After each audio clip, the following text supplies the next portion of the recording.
An American pastor named Andrew Brunson has been imprisoned in Turkey for the last 2 years and is charged with both espionage and affiliating with known terror groups. Brunson has just been released on house arrest ahead of his trial, but the United States is presuming his innocence while demanding his release, threatening sanctions against its NATO ally, Turkey, if he isn't freed back to the United States.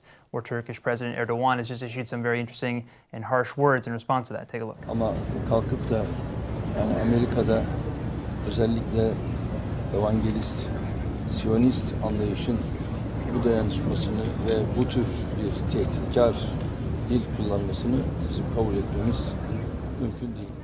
Well, joining me now with more on this is Dr. Mordechai Kedar, expert on the Middle East from the Begin-Sadat Center at Ilan University. Dr. Kedar, thank you for coming. Pleasure. Now, my first question, the words evangelist, Zionist, those words stand out in a very religious train of thought. So does this have anything to do with maybe American-Israeli relations? Well, for this, you have to understand the mindset of Erdogan. He thinks like an Islamist, a prominent member of the Muslim Brotherhood, which see no reason for the mere existence of the State of Israel, even on the size of a stamp on the seashore of Tel Aviv. And from his point of view, Jews should be dhimmis, live under the Islamic Ottoman rule, as he thinks.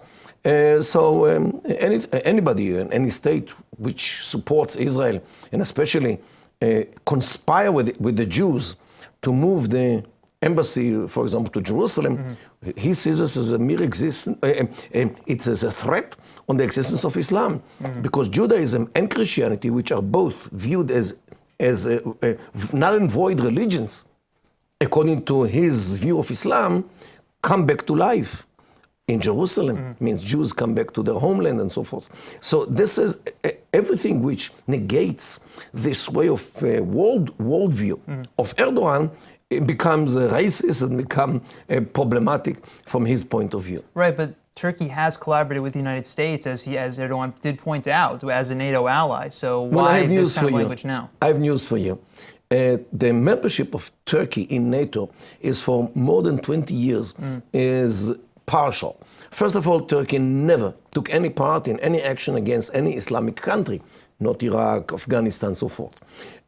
Secondly, the only thing which keeps Turkey still in Europe is its location to the south from Russia and like a foothold in the Middle East, and the Incirlik Air Base, which is the southern part of Turkey, which is part of every planning vis-a-vis the Middle East, as long as he agrees. Because usually he doesn't agree to launch any attack on any Islamic targets in the Middle East from his soil.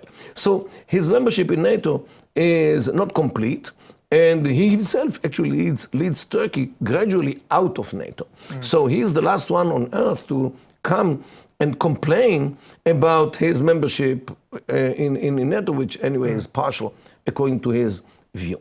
So now comes Trump and talks in favor of Israel in all kinds of aspects. Well, in this case, he's threatening sanctions against Turkey if they don't free Brunson from the country. Look, I'm not sure that Trump will have his American generals in his side because they do not want to aggravate Erdogan. They are afraid of him. He is impulsive, and he gets angry very easily, and he might make all kinds of very quick decisions, like get out of Incirlik and leave me alone. So this is why the American army, in my view, has all kinds of fears that Donald Trump might push Erdogan to kick America all out from Incirlik, and it will actually change all their plans. Don't forget that Erdogan also has some very, very heavy leverage on Europe, either by the refugees, which he can stream them. He has like 5 million refugees from Syria, from Iraq, from Afghanistan, Pakistan, everywhere in Asia are refugees in Turkey. He can send them again to Europe, as he did in 2015, and flood Europe with refugees. The second thing, Europe also is part of NATO, and everything which we said about Incirlik and the Americans applies also on Ironically, Europe. Trump has threatened to withdraw from NATO.